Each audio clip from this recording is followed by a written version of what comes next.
우리의 시대를 학자들은 포스트 코로나 시대라고 이야기를 하고 있습니다.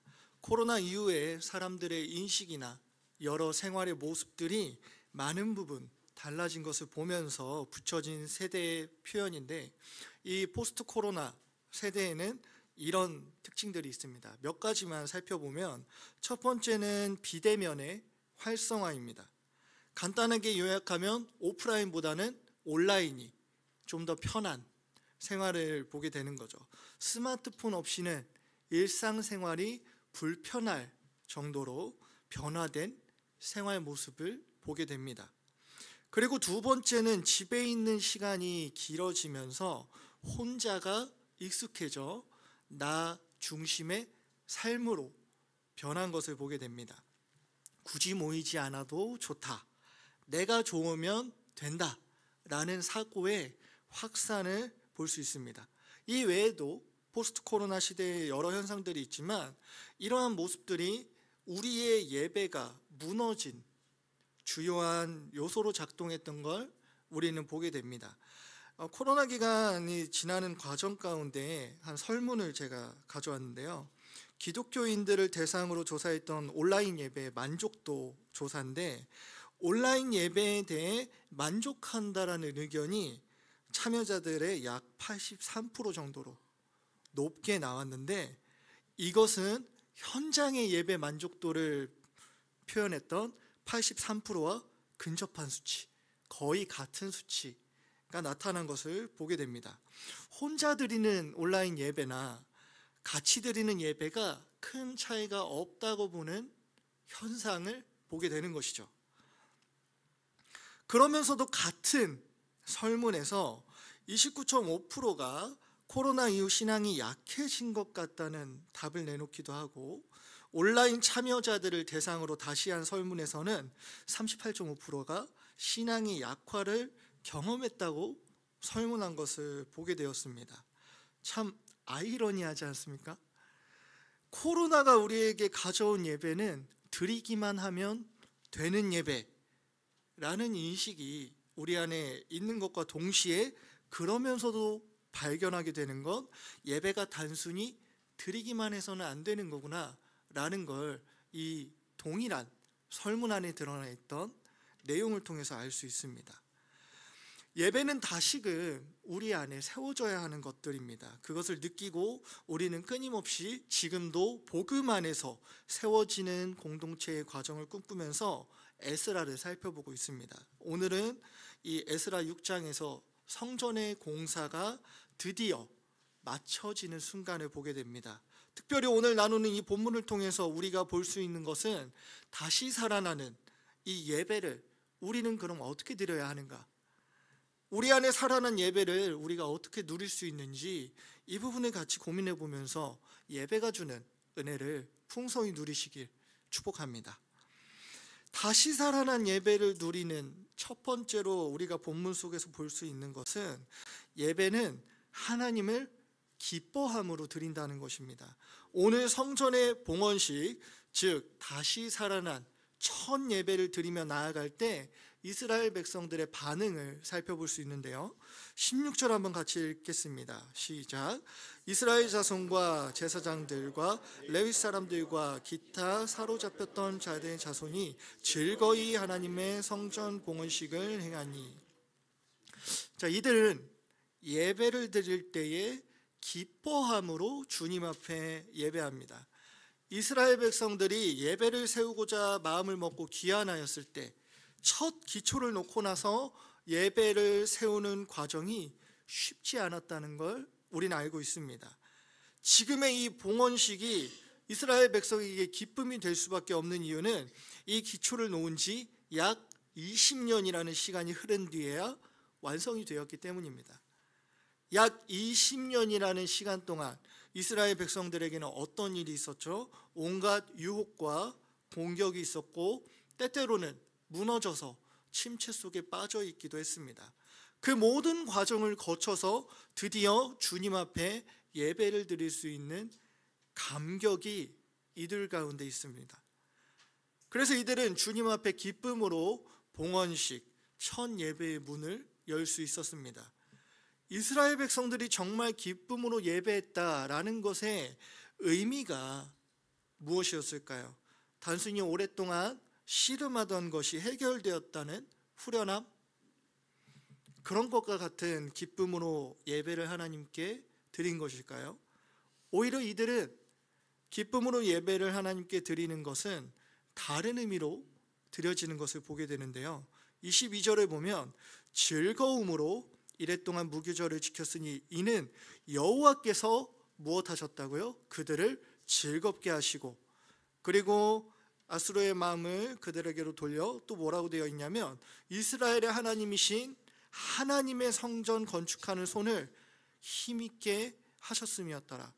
바로 하나님께서 자신들을 끝까지 인도하시고 계셨다는 사실, 그리고 함께하고 계셨다는 것, 하나님이 하시는 모든 일을 보며 오는 감격과 기쁨으로 예배를 드리게 되는 것이죠. 저는 이 부분에서 다시 살아나는 우리의 예배의 의미를 생각해 보게 됩니다. 예배는 내가 무언가를 얻기 위해 드리지 않습니다. 예배는 나의 삶 속에서 이루어진 성공을 통해 하나님을 기뻐하지도 않습니다. 나의 정서적인 만족을 위해서 예배를 드리지 않습니다.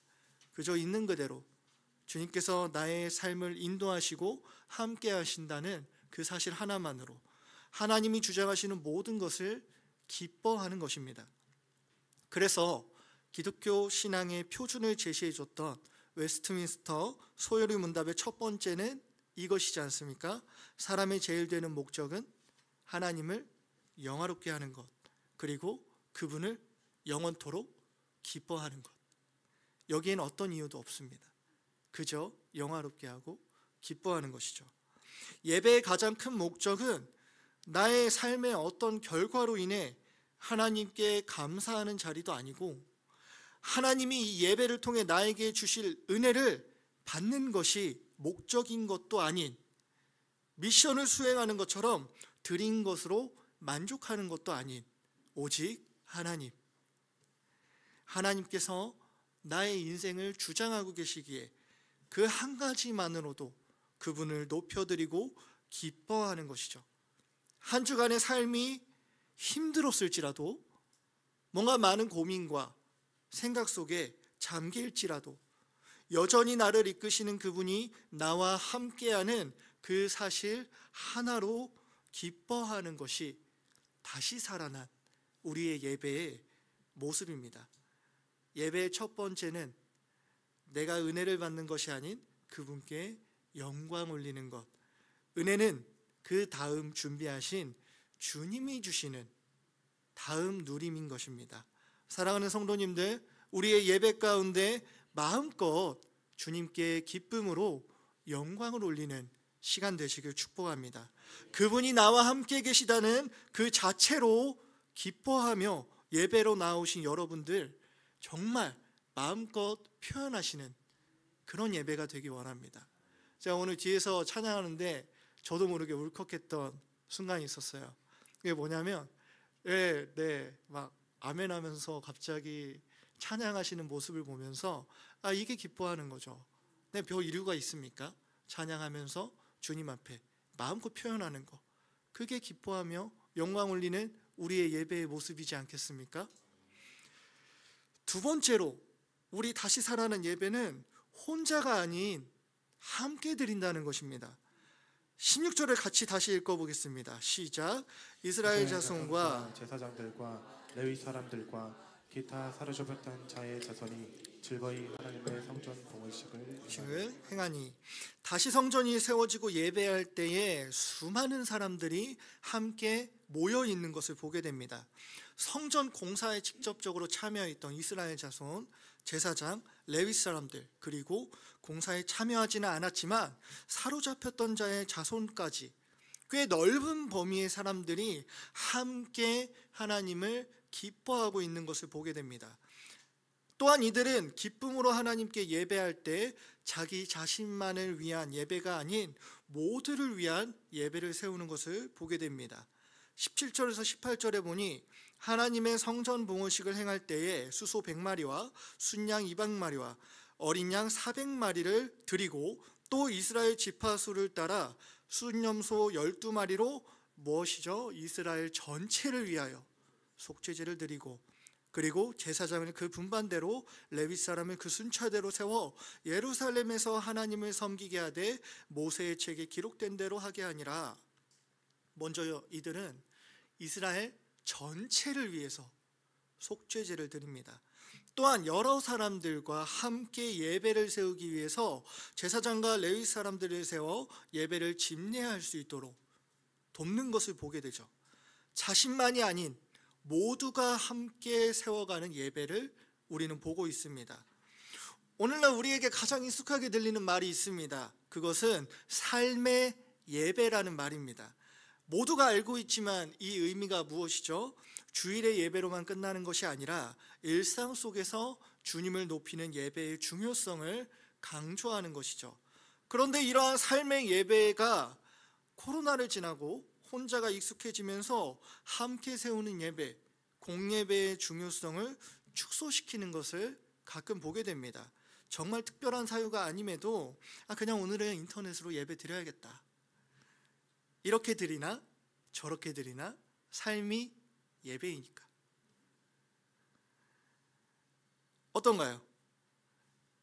정말 특별한 사유가 아님에도 그렇게 하는 모습들을 우리 주변에서 가끔씩 보지 않습니까? 이렇게 홀로 신앙생활을 이어가는 분들이 계십니다. 공동체에 속하여 예배를 세우기보다는 온라인에 넘치는 설교 중에 자기 입맛에 맞는 설교를 찾고 예배를 찾고 그것으로 나의 예배가 세워졌다고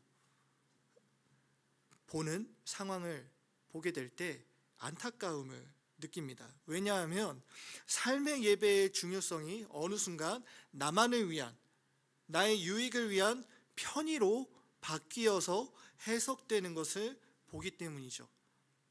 공예배가 왜 중요한 것일까요? 예전에 이 부분을 제가 존경하는 교수님이 안식일을 기준으로 공예배에 대해서 이야기해 줬던 것이 기억납니다. 안식일은 하나님의 기준에서는 모든 것을 완성하시고 쉬며 누리신 시간이라면 사람은 안식일을 기준으로 그들의 삶이 시작된다. 안식일, 하나님과 함께 하나님의 가장 좋은 것을 같이 누리고 그들은 에덴에서의 생활을 시작했다. 이것을 예배로 가져와서 해석해 주실 때 많은 공감을 하게 되었는데, 주일을 지키며 함께 예배하는 것은 오로지 하나님께 영광을 올려드리며 하나님이 우리에게 해주신 그 모든 은혜를 기억하며 누리게 됩니다. 그리고 오늘 말씀처럼 모두를 위해 구하며 모두가 함께 은혜를 나눕니다. 설교뿐만이 아니라 만찬의 시간, 성도의 교제까지 예배는 연장으로 이어지며 은혜를 끊임없이 나누며 더 풍성하게 누리게 되는 것이죠. 그리고 우리는 일상으로 흩어져서 주일에 받은 이 은혜를 동력으로 일상 속의 은혜를 또 이어가는 것입니다. 주일은 나의 분주한 일상을 마무리하는 시간이 아니라 나의 일상을 시작하기 전에 주님이 주신 모든 은혜를 기억하며 누리며 시작하는 것입니다. 그래서 그리스도인의 일상의 시작은 언제인가요? 주일부터입니다. 월화수목 금토 주일이 아니라 주일 월화수목 금토인 것이죠. 이것을 공예배로 생각한다면 함께 드리는 모든 공예배는 우리가 함께 하나님을 바라보고 그리스도의 이름 앞에 모인 그곳에 준비하신 주님의 특별한 은혜를 모두를 위해 구하고 누림으로 다시 일상으로 살아가는 과정인 것입니다. 그래서 마태복음 18장에서 형제를 용서하는 것을 예수님이 가르치시며 두세 사람이 합심하여 기도할 때에 그들을 위하여 일하시겠다고 말씀하시며 이 말씀을 하십니다. 두세 사람이 내 이름으로 모인 곳에는 나도 그들 중에 있느니라. 오늘 이스라엘의 예배와 같지 않습니까? 모두를 위해 속죄제를 드리며 모두에게 충만한 은혜를 두세 사람이 모인 곳에 함께 구하고 있습니다. 그래서 다시 살아난 이 성전 앞에 이스라엘이 함께 모여 먼저 하나님을 바라보고 하나님이 주시는 특별한 은혜들을 기쁨으로 예배하며 같이 누렸습니다. 그리고 그들 또한 이 은혜를 붙들고 일상으로 나아갈 것입니다. 사랑하는 성도님들, 삶의 예배의 시작은 함께 드리는 예배로부터 시작됩니다. 기쁨을 혼자만을 위한 예배로 머물지 않고 함께 드리는 예배 안에서 모두가 하나님의 영광을 올려드리며 동시에 모두가 모두를 위해 구하며 은혜를 누리며 그 은혜를 혼자일 때보다 더 풍성하게 누려서 그 은혜를 동력 삼아 우리의 일상 속에서 또 그 은혜를 흘려 보내는 일상의 예배를 세워가시길 예수님의 이름으로 축복합니다. 마지막으로 다시 살아난 예배 가운데 이스라엘 백성들이 한 것은 정결함으로 예배를 드린 것입니다. 이스라엘 백성들은 봉헌식을 한 후에 유월절을 지킵니다. 구약에서 이스라엘이 유월절을 지키는 구간들이 가끔씩 등장하는데, 특별히 이스라엘의 역대기에서 유월절은 하나님 앞에 구별되기로 선언할 때 우상 숭배를 버리고 다시 하나님 앞에 온전히 서고자 하는 결단 가운데 이루어지게 됩니다. 절기를 지킴으로 하나님께 구별된 삶을 살아가겠다고 선언하는 것이죠. 다시 성전이 세워지자 다시 살아난 예배를 세우는 이들은 하나님 앞에 정결하기를 힘썼습니다. 17절에 아까처럼 계속 이스라엘 전체를 위하여 속죄제를 드리고 함께 모여 자신들의 죄의 용서를 구하고 하나님 앞에 정결함, 하나님 앞에 거룩함으로 나가고자 하는데, 이것이 우리에게는 어떻게 적용되는 것이죠? 회개함으로 예배 가운데 나아가는 것입니다. 우리의 일상 속에 연약한 부분이지만 함께 주님께 회개함으로 주님 앞에 나아가죠. 그래서 우리가 예배 가운데 주여 은혜를 부어 주옵소서라고 함께 기도할 때 어떤 기도가 들어가죠? 우리의 일상의 연약함을 고백하며 주님 앞에 예배자로 나아가는 기도가 예배 순서 안에 항상 녹여져 있는 것이죠.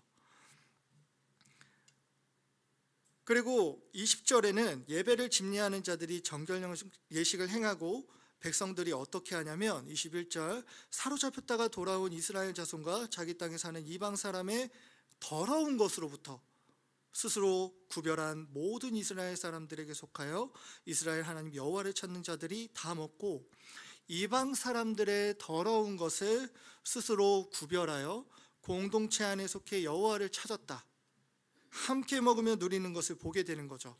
여기서 우리는 예배를 드릴 때 정결함으로 나아가는 결단이 끊임없이 예배 안에 주님 안에서 이루어져야 하는 것을 보게 됩니다.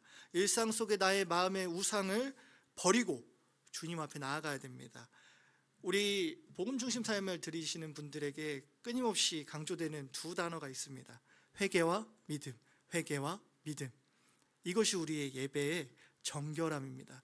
회개가 있다면 다시 나의 마음의 우상을 버리고 주님 앞에 정결하게 하고자 하는 선언, 믿음으로 나아가겠다는 그 선언, 그게 우리가 정결함으로 예배에 나아가는 것입니다. 다시 살아난 예배 안에는 우리의 회개와 정결함이라는 믿음으로 예배 앞에 나아가고자 하는 몸부림이 있는 것이죠. 사랑하는 성도님들, 말씀을 정리하며 함께 기도로 나아가고자 합니다.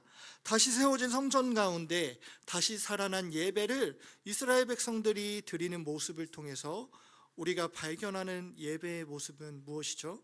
온전히 기쁨으로 하나님께 영광 올려드리는 예배입니다.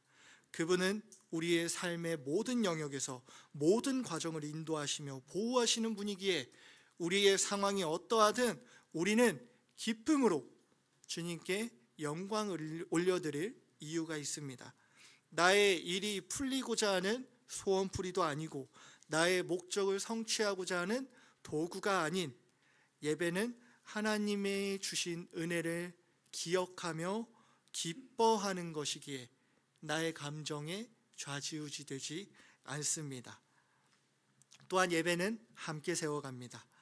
모두가 함께 영광을 올려드리며 모두가 모두를 위해 주님께 은혜를 구하는 예배 가운데 그렇게 함께 주님이 주시는 은혜를 누릴 때 더욱더 그 은혜가 배가 될 줄 믿습니다. 그리고 함께 예배가 드려지는 이 현장 가운데 우리가 주님 앞에 끊임없이 나아가는 마지막 세 번째, 회개와 믿음. 나의 연약함을 주님 앞에 고백하며 다시 주님의 은혜를 깨닫고 믿음으로 정결하게 살 것을 주님 앞에 은혜를 구하며 다시 일상으로 나아가는 그런 우리의 예배가 끊임없이 살아나는 예배가 우리 안에 있길 예수님의 이름으로 축복합니다.